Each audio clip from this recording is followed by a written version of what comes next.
अगर आपके हाथ पैरों में अचानक बैठे बैठे सूनापन आ जाता है या कई बार बॉडी में या हाथ पैरों में झंझनाहट जैसी होने लगती है, करंट जैसा आने लगता है, तो ये एक आम बात नहीं है। ये थोड़े दिन तो आपको ऐसे लगता है कि ये तो एक नेचुरल है, कोई दिक्कत वाली बात नहीं है, लेकिन धीरे धीरे करके ये एक बड़ी बीमारी हो जाती है और उसकी वजह से काफी कुछ झेलना पड़ता है। तो हम कुछ घरेलू उपाय ऐसे करेंगे जो कि आपके नसों को खोल देगा, बंद नसों को खोल देगा, साथ में जो ये समस्या हो रही है उसे भी ये दूर कर देगा। इसके लिए हम लेंगे 1 गिलास दूध। दूध हर घर में होता है, तो इसे लेने का तरीका कैसा होना चाहिए, 1 चुटकी हल्दी लेंगे हम। कई बार क्या होता है, लोगों को पता नहीं होता, 1 चम्मच भर के हल्दी डाल देते हैं, या कई बार ऐसे भी जो है कोई बता देते हैं 1 चम्मच भर के हल्दी ले लो।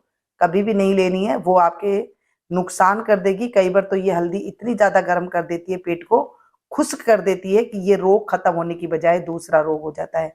तो सिर्फ 1 पिंच, आपके उंगली में 1 पिंच आए ना, बस इतना सा ही लेना है। बच्चे को दे रहे हैं तो और कम लेना है, और आप अगर बड़ों को दे रहे हैं तो आप इसमें 1 पिंच लें, और अगर बुजुर्ग को दे रहे हैं तो उन थोड़ी 1 पिंच से भी कम दे। इतनी आपको हल्दी लेनी है। और ये वो हल्दी है जो हम लोग खाना बनाने में यूज में लेते हैं, सब्जियों में डालते हैं। ध्यान दीजिएगा, अगर घर की पिसी हुई हल्दी है, उसमें कोई मिर्च मसाले और पिसे हुए नहीं है, तो वो ज्यादा बेटर रहेगी। नहीं तो जो आपके पास है फिर आपका उसका इस्तेमाल ही कर लेना है।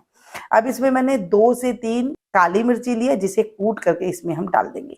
ज्यादा नहीं डालनी है, सिर्फ 2 या 3। बच्चे के लिए डाल रहे हैं तो 1 डाल दें, बड़े के लिए डाल रहे हैं तो 3 डाल दें, और अगर बुजुर्ग के लिए डाल रहे हैं तो भी आपको 1 या 2 इतनी डालनी है। ज्यादा आपको काली मिर्च इसमें नहीं डालनी है। गर्मी के मौसम में आपको थोड़ी चीजें लेनी है, ये गर्म चीजें होती है ना, ज्यादा नहीं लेनी होती है। और जो सर्दी का मौसम में अगर आप लें तो इसे बस इसकी पावर जो है चिन्नी चिन्नी से बढ़ा देनी है, ज्यादा आपको नहीं बढ़ानी है। तो जब दूध में उबाल आ जाए धीमी आंच पर, जैसे उबाल आए ना, बस इतना ही आपको उबालना है, ज्यादा आपको नहीं उबालना है, ना ही इसे कोई कम ज्यादा करना है। बस इसमें 1 उबाला आया और ये बन करके दूध आपका तैयार हो गया है। अब क्या है ना, पहले तो क्या होता था, इसमें थोड़ा सा घी भी डाला जाता था, लेकिन आजकल घी थोड़ा मनाही किया जाती है, तो इसमें घी हमने नहीं डाला है।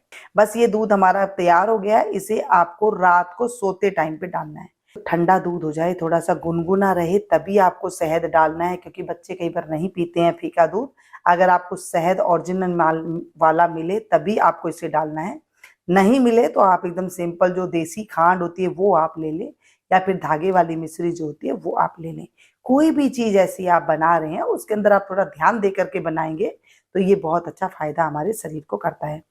अब ये मैं पुराने जमाने की जो चीजें होती है ना, वही मैं आपके साथ शेयर करती हूँ, और आप लोगों को लाभ भी मिलता है, क्योंकि हम लोगों ने ये चीजें छोड़ दी है और न जाने कितनी तरह की जो है बीमारियां हो चुकी है। पहले जब कभी घरों में ऐसे हाथ झंझनाहट होता था या कुछ होती थी, तो दादी क्या करती थी, रात को जब दूध देते थे ना, उसमें 1 चुटकी हल्दी डाल देती थी गरम गरम दूध में, और उसे फेंट देती थी। फेंटने के बाद बस इस तरह से दूध दे देती थी पीने के लिए कि भाई पी लो। अब चलो आपको दूध से एलर्जी है या फिर आप दूध नहीं ले सकते हैं, तो दूसरी चीज आप ये कर सकते हैं, अदरक ले सकते हैं। अदरक हर घर में मौजूद होती है, सर्दी में ज्यादा प्रयोग करते हैं, गर्मी में कम करते हैं। तो यहाँ पर मैंने आपको दिखाने के लिए थोड़ा ज्यादा पानी लिया है और थोड़ी सी ज्यादा अदरक ली है। लेकिन जब आप बनाए तो ध्यान दीजिएगा, 1 गिलास आपको पानी लेना है, उसमें सिर्फ आपको लेनी है आधा इंच से कम टुकड़ा अदरक का।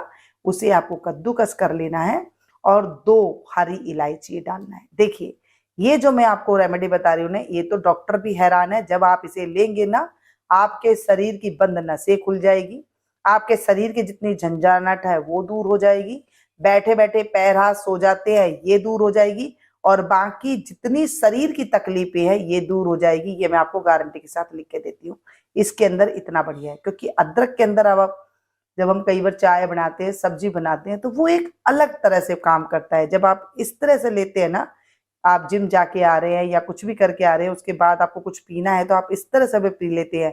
काली जो हरी इलायची और थोड़ी सी अदरक का टुकड़ा कद्दूकस करके, ये आपके शरीर को इतना निरोग रखता है कि आप अगर 2 से 3 दिन ले लेंगे ना, तभी आपको महसूस होने लग जाएगा कि मुझे कुछ ना एनर्जी वाला शरीर नजर आ रहा है, और जो मेरे थका थका सा शरीर रहता था, जो मेरे शरीर सुन्न रहता था, वो एकदम बढ़िया हो गया है। मतलब लग ही नहीं रहा है कि वो चीज मेरे साथ हो रही है। बस इसमें 1 से 2 उबाला दे लीजिए और बस इसे बंद करके इसे आपको छान लेना है। ज्यादा नहीं उबालना है कि आपको एकदम इसको आधा करना है, ऐसे नहीं उबालना है।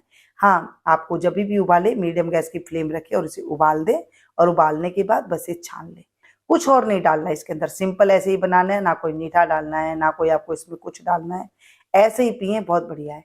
तीसरी चीज, अगर आपको अदरक, कईयों को क्या होता है कमेंट आते हैं कि हमें अदरक सूट नहीं करती है, दूध सूट नहीं करता है, या फिर इनमें से हमें कोई चीज अच्छी नहीं लगती है, तो क्या करें, आप ये अलसी के बीज ले सकते हैं।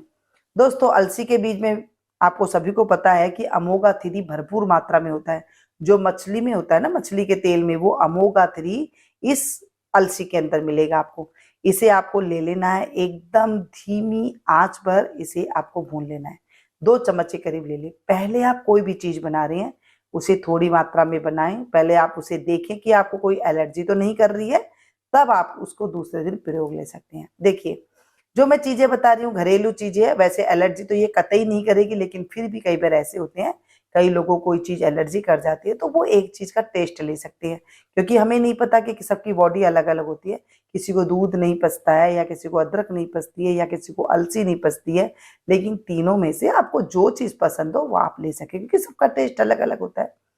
अलसी वैसे तो आप अगर कच्ची खाएंगे तो वो इतनी अच्छी नहीं लगेगी, जब आप इसे भून लेंगे धीमी धीमी आंच पर, बस जैसे ही ये चटकने लगे गैस की फ्लेम को बंद कर दे, और गरम तवे पे ही इसको आपको चलाते हुए भून लेना है, और ये भून जाएगी। ज्यादा आपको नहीं भूनना है, ज्यादा भूनेंगे तो इसका रंग काला हो जाएगा और उसका टेस्ट जो है अलग से हो जाएगा। बस गरम तवे पे ही आप इसे चलाते रहें और इसे छोड़ दें थोड़ी देर के लिए, तो आप देखेंगे ये जो है अच्छे से एकदम कुरकुरी हो जाएगी और ठंडी हो जाएगी। आप चाहे तो किसी बर्तन में निकाल करके ठंडा कर सकते हैं, लेकिन मैंने इसे ऐसे ही रख दिया है ताकि ये थोड़ी सी कुरकुरी और हो जाए, तो इसमें हल्की सी नमी है अंदर तक, वो दूर हो जाए, और साथ में इसका टेस्ट जो है बहुत उभर करके आए। अलसी वैसे भी अगर खाना खाने के बाद आप थोड़ी सी चबा लेते हैं तो आपके पेट के वो इस देते हैं आपको ये ताकत, जो कि आप कभी सोचा भी नहीं होगा, वो इतनी आपको ताकत देता है। इसके अंदर अमोगा 3 होने के साथ साथ इसमें कई तरह की और भी चीजें हैं जो कि हमारे शरीर के लिए फायदेमंद होती है। जोड़ों का दर्द के लिए बहुत बढ़िया है। जो आपकी ये जो चीजें मैंने बताई है, आपको चींटी रेंगने वाली, बंद नसें, वो तो है ही, साथ में आपके पेट के कब्ज को भी दूर करेगी। ये बीमारी कहाँ से आती है? अगर आपके पेट में कब्ज की समस्या है, अब कब्ज को समझना बहुत जरूरी है। कब्ज किस तरीके से होती है वो मैं आपको वीडियो अलग से बता करके बताऊंगी, कब्ज कितनी तरह की होती है और कैसी कैसी होती है। कब्ज सिर्फ ये नहीं कि आप फ्रेश नहीं हुए तो आपको मतलब वो कब्ज है, कब्ज कई तरीके से होती है। अब इसको मैंने, जब ये ठंडा हो गया, अलसी को मैंने पीस लिया है। ध्यान दीजिएगा, गरम गरम पीसेंगे तो अलसी से तेल आ जाएगा, अलसी में तेल होता है तो वो बाहर आ जाएगा, फिर आपको वो अच्छा नहीं लगेगा। एकदम ठंडा कर ले, उसके बाद इसे पीस ले। पीसने के बाद आपको कितना लेना है ये ध्यान दीजिए।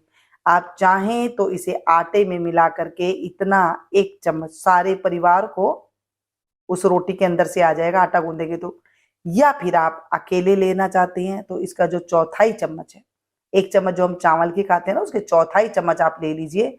इसे पानी के साथ, गर्म पानी के साथ आप इसे ले सकते हैं रात के सोते टाइम पे। अब जो चीजें मैंने आपको बताई ये कब लेना है, इसे सभी चीजों को आप रात को सोते टाइम पे लेंगे तो वो ज्यादा असर करेगी।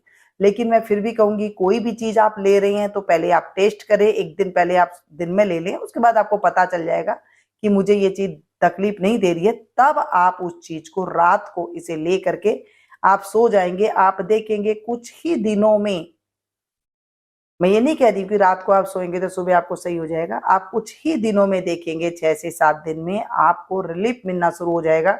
जो आप भर भर के दवाइयां लेते थे उनसे भी सही नहीं हुआ था, ये उससे भी ज्यादा कारगर काम करेगा।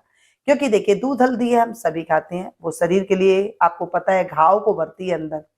जब दूध हल्दी लेते हैं ना, वो शरीर में कहीं पर आपको चोट लगी हुई है, कहीं पर आपके सोजन आई हुई है, तो एंटीबायोटिक का काम करती है।